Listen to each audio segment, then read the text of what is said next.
Hello fellow gamers, NX Gamer here with my review of Infamous Second Son on the PlayStation 4. Where to start with this game? Whew, boy, okay, let's start with the story. You play Delsin Rowe, a 24-something-year-old graffiti artist from Washington. Bit of an angst teenager who's going on too long. He's got an older brother, Reggie, who's a local sheriff in the town. And Delsin is basically the young, ununderstood kid that's trying to find his way in life. Into rock music, Nirvana, obviously, big Seattle example there. So basically your character is trying to find his feet in the game, and that's how the game starts. Basically the game starts with you learning about Delsin, learning about the characters in the game, people that like you, who know you, where you've lived, where you've grown up, and it slowly but surely eases you into the whole purpose behind the game, and what your main aim is. Now when you start off, you're just a graffiti artist. You have a nice little touch with the game where you use the DS4 pad. You have to shake it to get the can to work and then spray the walls. The first mission sees you basically trying to find your way over back to the party house where your brother is. It's a bit extravagant, you go the long way around, but you get to see some beautiful sceneries, you get to see the lighting, the detail, and as you can see here, the game is visually stunning. The game slowly but surely builds itself up, and it is quite a slow burn. The beginning half an hour is very, very plot heavy with lots of cutscenes, lots of interaction, like you see here with Delsin's brother Reggie here, basically arresting him again for graffiti artist and causing trouble. But it all kind of kicks off quite early on in the game when a DUP bus crashes outside there where they're talking at this point. Now Delsin starts the game as a normal everyday teenager. He's got no special powers, he's not a conduit or a terrorist or bioterrorist, he's just a normal everyday kid. And this scene is them, you can see the facial animation, the interaction here, the detail, the motion capture is sky high. And that's one of the big things that Sucker Punch have stepped up this time, that the production values of this game are really in the AAA titles. Now quite shortly you get your powers by an incident of fate that happens from this car crash, and it catches you by surprise. It also catches you by surprise visually when you look at what's going on here with the amount of effects. It just really does take your breath away. Now quite soon you get into the game, you get used to the powers, you have a little battle with the guy that basically starts you off on this path of absorbing people's powers, and you find yourself that you are a conduit, and then early on you meet the main enemy. You're the protagonist and this is your nemesis. She runs the DUP with an iron fist, and she's evil enough, and quite early on in the game sets the tone for why you are on your mission. Bioterrorist. Henry Daughtry was a bioterrorist. Conduit is a word used by traitors who sympathize with their cause. You're not a traitor, are you? I try not to be. Now once that happens, you then have to get sent on over to Seattle basically to meet her, the Concrete Queen, as Delsin calls her. You absorb your powers, you pick up new structures as you go through the game, and in the very early missions you basically get the bus across, and when you reach Seattle, you get to use one of the neat touches they've got with the DS4 pad again, with the little touch pad, where here you can see me frantically trying to line up my finger on the button. Now this kicks off into the scene where everyone has probably already seen from the trailer, where you get spotted, recognise that you're a bioterrorist, and then you do what you do best, and that is kick some arse. Now this game does kick up a notch once you get your powers later on into the beginning chapter section. I can tell you now that later on in the game the powers that you pick up make smoke and fire look not very good. I'm not going to ruin it because it's one of the things that's big in the game and how they look. Now they don't affect the gameplay that much, but they do just look amazing. And one of the things that is quite different in the game is you can obviously choose a good path or a bad path. Now that's the same as Infamous as before, but it does affect the cutscenes and how the game plays out, and it does affect how the powers work out. In the power structure model you've got certain options and certain powers you can use when you're good or when you're bad. You can see here, on my first playthrough I totally chose to be a complete badass, so I executed everybody. Now this is the first thing you have to learn, absorbing the smoke power there. Whatever power you're using, you have to absorb it, otherwise you run low. On the bottom left hand side of the HUD there, you can see that Delston's smoke level's running low, and then I run out of shots because I've got nothing left. What then happens is I'm vulnerable to attack, I can't shoot any smoke, so I have to find an area like that and absorb it. Now it sounds worse than it is, but actually when you get into the game, not only is there lots of places where there's smoke around, but you can also generate your own smoke by blowing up a car, or attacking a DUP vehicle, or blowing up a building, whatever you need to do. The other big part of the game is the destruction. It is obviously an open world game, or a sandbox game, but the physics and the destruction going on are quite impressive, to be fair. You can blow down towers like I'll do here, and the bridge falls down, people fall off the tower that collapses, and then the parts stay there in the game. Obviously using the amount of RAM that we've got available to us now in the PS4, we don't have this disappearing stuff happening every 5 seconds. The draw distance on the game is astounding. The frame rate is unlocked, which I picked up pretty much straight away.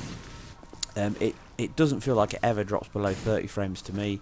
It generally runs around, I'd say, mid 50s, 40s, that kind of area, or low to mid 40s, 50s.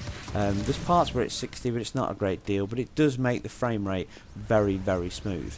Now when you're playing the game, you absorb powers from these power stations around the game. So you pick up special moves. So it's done in this similar fashion, and it quickly describes the move that you've picked up, and then you get a chance to quickly use it in a situation like this. Oh, this is gonna be awesome. Look out below!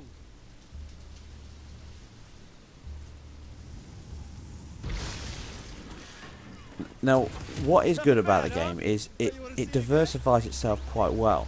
You pick up these little shards to to basically purchase additional bonus packs or power-ups, as you can see here, so you can extend what power you've got, rank it up, pick up the extra powers, and it's the same old RPG, you know, hierarchy flow of power-ups and grades up.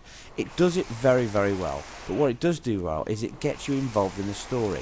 And let's just touch on the visuals. The visuals are just a thing of beauty. Not only is the third rendering, physical based shading they've got going on in this game, just gives you that CGI look in game when you're playing. The lighting, some of it's pre-baked, but there's a lot of dynamic global lights, but you can't really tell the difference. It looks stunning.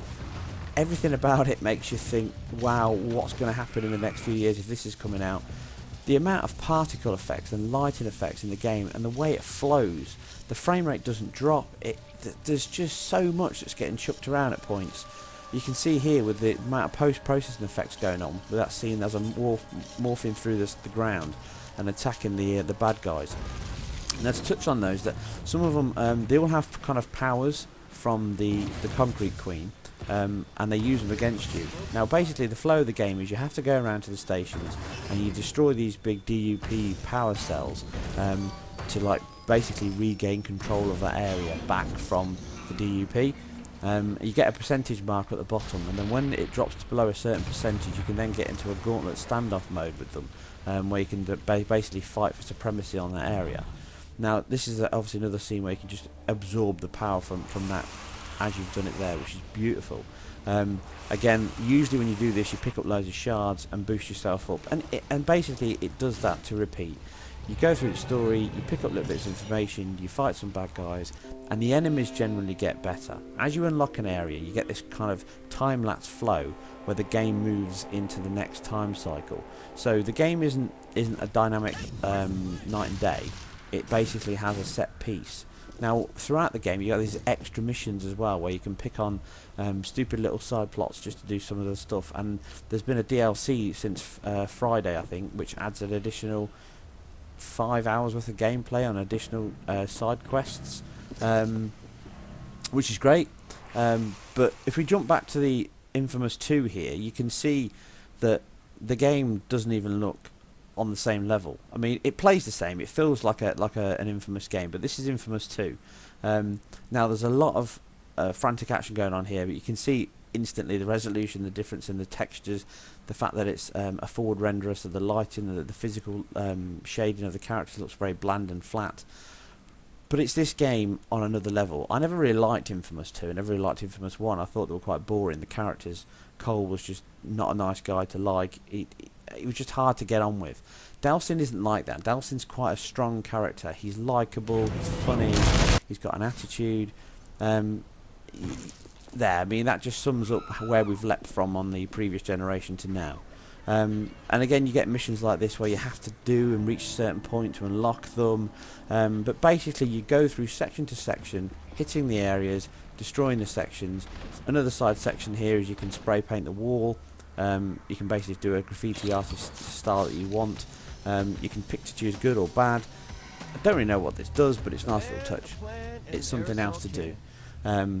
The game plays out, you work through the stages, you unlock powers, you unlock areas, and then you get into big battles like this where you unlock the actual category area you're in and then move on to the next stage. Now some of these guys get pretty badass with their powers. Concrete seems to be the big one that they all use from the chief of the DUP. And you can see in the shot here when I'm fighting, the guys in the background start morphing away there and jumping out.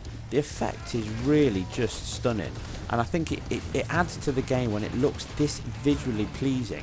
It doesn't feel stiff or stilted. The game flows, the control system works really, really well. The only niggle I'd have with the control system is sometimes when you jump in, you can get caught on areas and you can find it hard to grab a pole when it's there or a rope. But it's minor niggles, and it's not something that's an unknown in any other game that I've played before. Now, once you've gone through an area like this and you've picked up this super massive power, the one we're talking about, you have to then execute a certain amount of people, because I was such an evil git, to then unlock the power. So you rank it up, get the power, and then smash the fuck out of whatever you need to do. At this point, it's the tower at the end of one of the missions that I was playing on. That destroys the tower, and you then get a very nice cutscene that plays out for that. And that is really where the game is. It kind of does the same old thing that you would find in most other open world games, where there's a set flow of story that you can follow, but you can also do your own thing if you see fit and want to do your own thing. And then you always know that the DUP got the beady little eye on you, and they're watching you from above. Now, looking at that video, it looks very, very similar. Let's pause that for a second. That looks to me like a downgrade. Has a downgrade happened? Let's find out.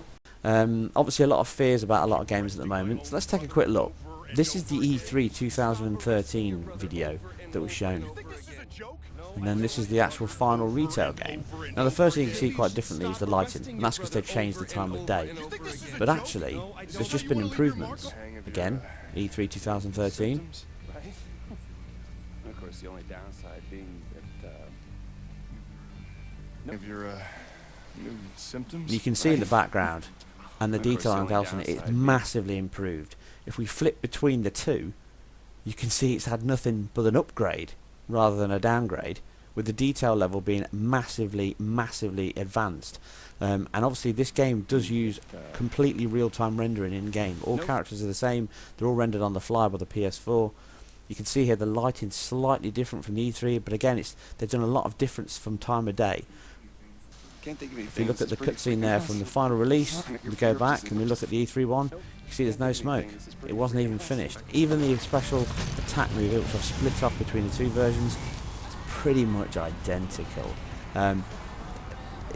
Any fears that anyone's had of this game being downgraded? No, they've not.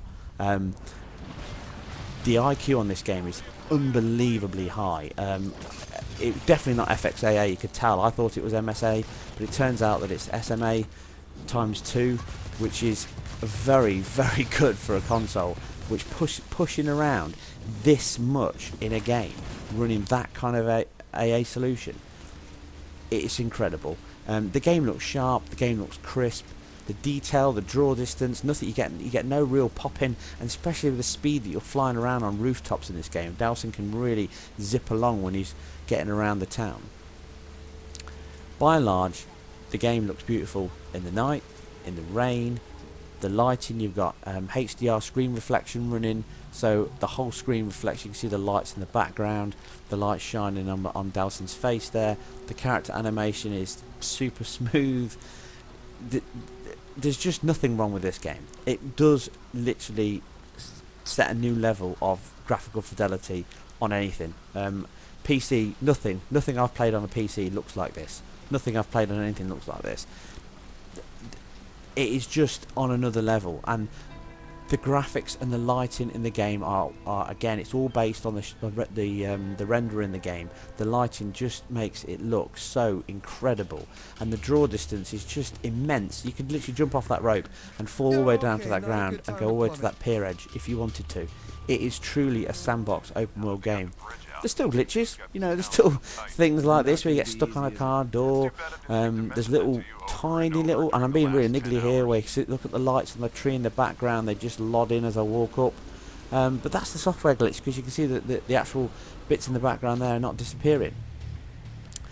Realistically, this game delivers on every promise that Sucker Punch ever made. They've basically taken Infamous 2 and improved it.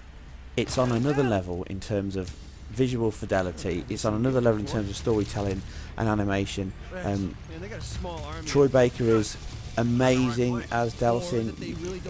He's just become my new hero, I think, for voiceover work, because he just seems to be so versatile in what he can do. It really does not give me any doubts at all about where we would be in the next few years from games. If you've got a PS4, then you need to have this game. There is no doubt in my mind that it is the #1 game on next gen at this point. There's nothing about it that you won't like, unless you don't like open world games and unless you don't like being a superhero. It doesn't create any brand new gameplay mechanics that you've never seen before, but it does integrate so many things that other games have tried much better. Infamous 2 was not bad, but you never felt like you were that bad, and you never really liked the main protagonist anyway. In this game you do. You feel the reason why you're doing the mission, you feel the reason why you're taking these people out, and you get battles like this so much in the game. And when the powers move on later in the game, and I'm not going to spoil it for anyone that's going to buy this game, when you do get to those points, you do honestly sometimes just stand in awe of what's just happened. You have to build up games, but overall I'm going to give it a 9 out of 10. There is nothing wrong with this game in any way, shape or form. If you own a PS4, you need to own this game. End of conversation. Thanks for watching. Hope you enjoyed the video. Hope you've enjoyed looking at some of the stupendous visuals that the PS4 is chucking around at this point at a native 1080p. Thanks for watching. Take care, and see you guys on the next one.